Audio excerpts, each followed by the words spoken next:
கண்கள் இரண்டால் உன் கண்கள் இரண்டால் என்னை கட்டி இழுத்தாய் இழுத்தாய் போதாதென சின்ன சிரிப்பு ஒரு கள்ளச்சிரிப்பு என்னை தள்ளிவிட்டு மூடி மறைத்தாய். ஹாய், இப்போ தான் நம்ம சேனல் ஃபஸ்ட் டைம் நீங்கள் பார்க்குறீங்கன்னா ப்ளீஸ் சப்ஸ்கிரைப் பண்ணி லைக் பண்ணி பாருங்கள். இது வரைக்கும் நம்ம சேனல் ஆதரவு கொடுத்த எல்லா நல்லவங்களுக்கு நன்றி சொல்லிக்கிறேன். வாங்க வீடியோக்குள்ளே போகலாம். லாஸ்ட் வீடியோவில் சொல்லியிருப்பேன் ஒரு ஷார்ட் வீடியோவில் கோதுமை போண்டா பண்ணேன்னு. ஸோ யாராவது கேட்பீங்கன்னு பார்த்து யாருமே கேட்கல. நானும் வீடியோ ஷூட் பண்ணி வச்சுட்டேன். ஓகே, இந்த லாங் வீடியோவில் வந்து கொடுத்தலாம்னு சொல்லி தான் இந்த வீடியோ நான் அப்லோட் பண்ணியிருக்கேன். வாங்க வீடியோக்குள்ளே பாருங்கள். இன்றைக்கி வந்து கோதுமை போண்டா தான் பண்ணேன். அதாவது வந்து ஸ்கூல் குட்டீஸ்லாம் ஸ்கூல்ட்டு வந்தோன்னே ஏதாவது ஸ்நாக்ஸ் பண்ணி கொடுங்கம்மான்னு கேட்பாங்க எல்லார் வீட்லேயும். அப்போ நம்ம வீட்டில் இருக்க பொருளை வச்சு அழகாக ஒரு ஸ்வீட் பண்ணிடலாம். அது என்ன கோதுமை போண்டா தான். இது மதிய மாவுலேயும் பண்ணலாம். சில பேர் அதை அன்ஹெல்தியாக நினைக்கிறவங்க இந்த மாதிரி கோதுமை மாவில் பண்ணுங்கள், ரொம்பவே சூப்பராக இருக்கும். இன்றைக்கி வந்து நான் 1 கப் கோதுமை மாவு எடுத்திருக்கேன். அதோட 3/4 அளவு வந்து ஜீனி எடுத்து 2 ஏலக்காய் போட்டு நல்லா பொடி பண்ணி இந்த கோதுமை மாவோட மிக்ஸ் பண்ணி வச்சுக்கோங்க.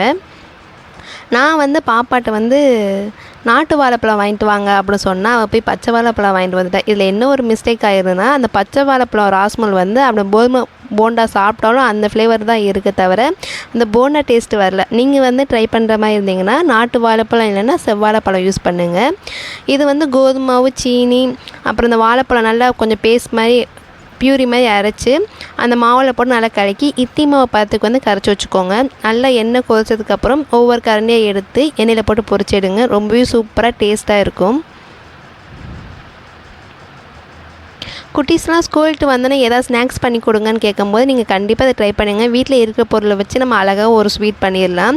நம்ம கடையில் போய் வாங்கணும் அதெல்லாம் தேவையே கிடையாது. வீட்டில் இருக்க பொருளை வச்சு நம்ம செஞ்சு கொடுத்தோன்னா அவங்க நல்லா விரும்பி சாப்பிடுவாங்க. நம்மளுக்கு கொஞ்சம் மனசு திருப்தியாக இருக்கும். அதாவது நல்லா ஹெல்த்தியான ஒரு பொருள் செஞ்சு கொடுக்கோமே அப்படின்னு. இதுக்கு மேக்ஸிமம் ஒரு 15 நிமிஷம் தான் எடுக்கும், ரொம்பவே டைம் எடுக்காது. நான் 1 கப் கோதுமாவை எடுத்தனால எனக்கு 15 போண்டா வந்துச்சு.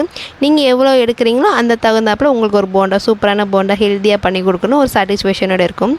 நானும் அம்மாவும் அன்றைக்கி நைட்டு பேசிக்கிட்டே இருக்கும்போது கோதுமை போண்டா சாப்பிடணும்னு ஆசை வந்தது சொன்னாங்க. ஸோ அதனால் அம்மா, அப்பா, அண்ணாலாம் ஊர்லேருந்து வந்திருக்காங்களே இது செஞ்சு கொடுக்கலாம்னு சொல்லிட்டு டீ போகிற டயத்தில் வந்து நான் இது பண்ணிகிட்டே ரொம்பவே சூப்பராக இருந்துச்சு. நீங்களும் ட்ரை பண்ணிவிட்டு மறக்காமல் கமெண்ட் பாக்ஸ் சொல்லுங்கள் நல்லா இருந்துச்சா இல்லையான்னு. அன்றைக்கி மதியம் வந்து நம்ம வீட்டில் வந்து மீன் குழம்பு, மீன் வறுவல், நண்டு கிரேவி அண்ணா தான் வச்சாங்க. ரொம்பவே சூப்பராக இருந்தது. எனக்கு வந்து மட்டன் குழம்பு அதெல்லாம் சாப்பிட்டா ஐஸ்கிரீம் சாப்பிட பிடிக்காது. இதே நண்டு மீன்லாம் சாப்பிட்டா ஐஸ்கிரீம் சாப்பிட வழக்கம். உங்களுக்கு என்ன மாதிரி டயத்தில் ஐஸ்கிரீம் சாப்பிட பிடிக்கும்னு மறக்காமல் சொல்லுங்கள். அன்றைக்கி ஈவினிங் போல் தான் நம்ம எல்லாம் புது வீட்டுக்கு வந்து டைல்ஸ் பார்க்க போகலாம் சொல்லிட்டு தான் கிளம்பி போயிருந்தோம். எனக்கு எதை சூஸ் பண்ணனே தெரியல, அவ்வளோ கன்ஃபியூஸாக இருந்துச்சு. நான் எல்லாருமே ஃபேமிலியாக போயிருந்தப்போ ஒரு மூஞ்சியை தான் பார்த்து இதை சூஸ் பண்ணுவோம் அதை சூஸ் பண்ணுவோம், ஒரே காமெடியாக தான் இருந்தது. ஓகே, அப்படியே டைட்ஸ்லாம் பார்த்துட்டு வந்துட்டு நம்ம குலதெய்வ கோயிலில் போய் சாமி கும்பிட்டு வரலாம் சொல்லியிருந்தாங்க அம்மா. அப்படியே நாங்கள் எல்லாருமே சேர்ந்து அதே ஆட்டோவில் கடைக்கு போனோம். அதே ஆட்டோவில் நம்ம திருப்பி நம்ம ஊருக்கு வந்துட்டு ஊர் பக்கத்தில் ஒரு 5 நிமிஷம் தான் வாக்கபிள் டிஸ்டன்ஸ் தான். அதில் போய் சாமி கும்பிட்டு வந்தலாம் சொல்லிட்டு அது நைட்டு இருட்டானாலும் பரவாயில்ல நம்ம குலதெய்வத்தை போய் சாமி கும்பிட்டுலாம் சொல்லிட்டு போயிருந்தோம். அம்மாவாசை அன்னைக்கு போயிருந்தப்போ ஒரு இன்சிடென்ட், அதாவது எனக்கு தெரியலை, இந்த விஷயம் உங்களுக்கு தெரிஞ்சால் என்ன சொல்லுங்கள். அம்மா அப்பா மறுநாள் மார்னிங்கே ஊருக்கு கிளம்பி போயிட்டாங்க. எனக்கு ரொம்ப கவலையாக இருந்தது.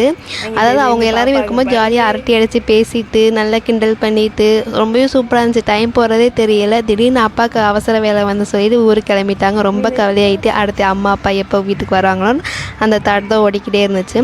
அம்மா போயிட சொல்லியிருந்தாங்க எனக்கு மிளகா அப்படி திரிச்சு கொடுத்துரு அப்படின்னு. ஏன்னா அம்மா வீட்டு வந்து மாடி வந்து யூஸ் பண்ண முடியாது, அதனால் நீ வந்து காய வச்சு எனக்கு ரெடி பண்ணி கொடு அப்படின்னு. எனக்கு மெஷர்மெண்ட் தெரியலை, நான் அம்மாட்ட கேட்டு தான் ரெடி பண்ணி கொடுக்கலாம் சொல்லிட்டு.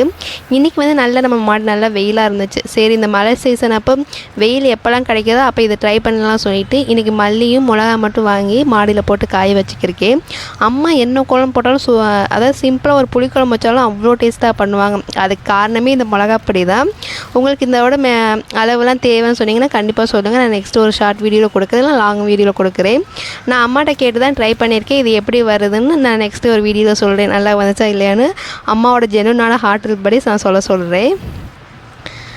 மிளகாலாம் காய வச்சுட்டு கீழே இறங்கிட்டு அன்றைக்கி சொல்லியிருந்தேன் அமாவாசை அன்றைக்கி ஒரு இன்சிடென்ட்னா கோயில் போயிருந்தோம். அமாவாசை அன்றைக்கி நம்ம கோயில் அன்னதானம் பண்ணுவாங்க. அந்த வெசல்ஸ்லாம் க்ளீன் பண்ணுறது எங்களோட டியூட்டி. அதான் ஹாப்பியாக பண்ணுவோம். அது ஒரு பக்கம் இருக்கட்டும். அப்போ வந்து நம்ம கோயிலில் பனம்பழம் இருக்குமா, அது சுட்டு சாப்பிட்லான்னு தான் பார்த்தோம். அப்போ வந்து அந்த கங்குலேயே சுட வச்சு சாப்பிடணும். நல்ல ஸ்மெல், அதான் இனிப்பு ஸ்மெல் அதிகமாக இருந்துச்சு. சாப்பிட ரொம்ப மனசு தூண்டிக்கிட்டே இருந்துச்சு. போய் டேஸ்ட்டு பண்ணி பார்த்தா ரொம்ப கசப்பாக இருந்துச்சு. அப்போ தான் சொல்லியிருந்தாங்க இந்த பனம்பழத்தில் பாம்பு இருக்கும். இது எனக்கு தெரியாது.